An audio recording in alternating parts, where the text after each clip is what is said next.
তুমি কি জানো পৃথিবীতে সবচেয়ে বিপজ্জনক জিনিস কি? নিজেকে অসহায় ভাবা। হ্যাঁ, কারণ তুমি নিজেকে অসহায় ভাবো তখন তুমি আসলে হেরে যাও। ঠিক যেমনটা ঘটেছিল গোপালের সাথে।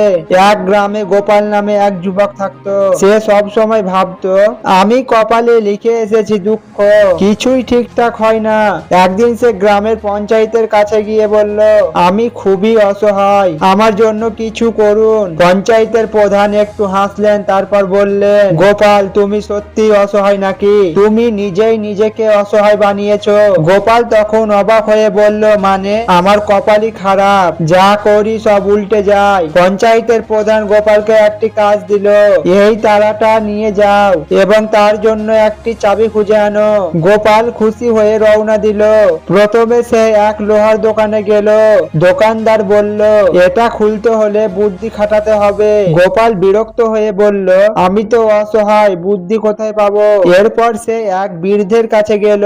বৃদ্ধ বললেন, তুমি কি সত্যি চেষ্টা করেছো? গোপাল দীর্ঘ শ্বাস ফেলে বলল, আরে চেষ্টা করলেই তো কিছু হয় না। বৃদ্ধ তখন মুচকি হেসে বললেন, তাহলে তালাটা খুলতে গেলে কি হবে? গোপাল তখন অবাক হয়ে বললেন, তালাটা তো আগেই খোলা ছিল। গোপাল তখন বুঝতে পারলো সে চেষ্টা না করে সবকিছু ভাগ্যের দোষ দিচ্ছে। সে ফিরে গিয়ে পঞ্চায়েতের প্রধানকে বলল, আমি বুঝেছি, আমি অসহায় নয়, আমি চেষ্টা করিনি। প্রধান তখন তার কথা শুনে হাসলেন, তুমি যদি নিজেকে অসহায় ভাবো তাহলে সাফল্যও তোমাকে অসহায় ভাববে। সেদিন থেকেই গোপাল আর নিজের কপাল দোষারোপ করা বন্ধ করলো, নিজে চেষ্টা করতে থাকলো, আর একদিন সফল হলো। তাই নিজেকে অসহায় ভাবলে জীবনেও কিছু হবে না।